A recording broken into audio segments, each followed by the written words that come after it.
बिहार के 9 विधान परिषद की सीटों पर होने वाले चुनाव को लेकर इलेक्शन कमीशन ने तारीखों का ऐलान कर दिया है और यह बता दिया है कि नामांकन किस तारीख को होगा और वोटिंग किस दिन होने वाला है। आपको बता दें कि नीतीश कुमार के राज्यसभा जाने के बाद उनकी भी विधान परिषद की सीट पर उपचुनाव होने जा रहा है, यानी कि इस बार मामला 10 सीटों का है, जिसके बारे में आगे हम आपको सब कुछ विस्तार से बताएंगे। लेकिन उससे पहले नमस्कार, मेरा नाम विष्णु है और आप देख रहे हैं जनता जंक्शन। आपको बता दें कि बिहार विधान परिषद की 9 सीटों पर इलेक्शन कमीशन ने चुनाव की घोषणा कर दी है, जिसको लेकर 1 जून को चुनाव की अधिसूचना जारी होने वाली है, जिसके बाद 8 जून तक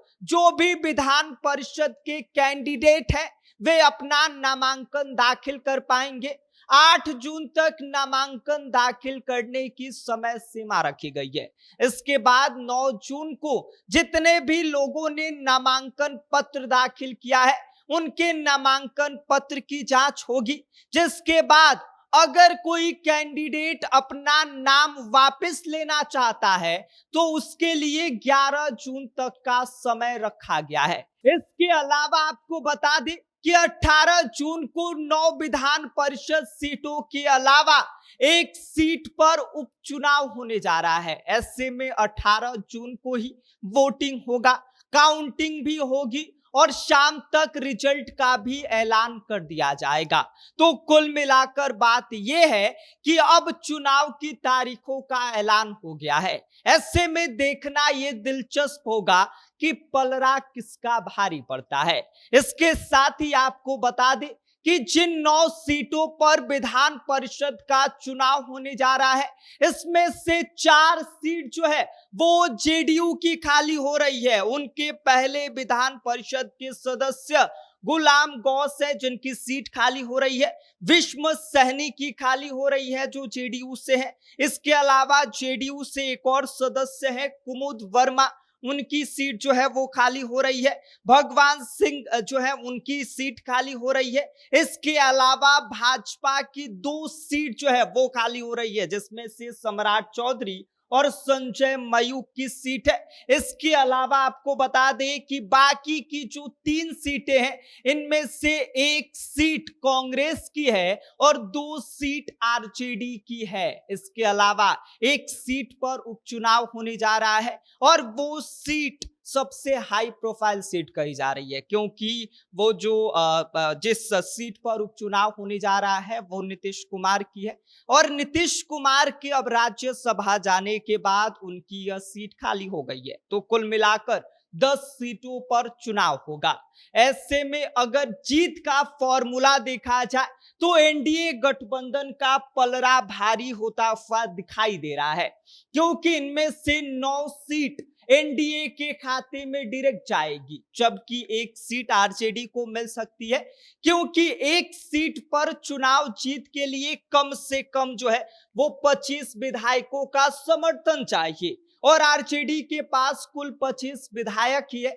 इसके अलावा अगर महागठबंधन के बाकी विधायकों को अगर जोड़ लिया जाए तो आरजेडी 25, कांग्रेस 6 और इसके अलावा भी अगर जो बाकी विपक्षी दल है उनको भी जोड़ लिया जाए तो आंकड़ा लगभग 40-41 के आसपास पहुंचता है। और ऐसे में दूसरा सीट आरजेडी के लिए जीतना जो है वो मुश्किल ही नहीं नामुमकिन है। ऐसे में इस बार आरजेडी को करारा झटका लगने वाला है।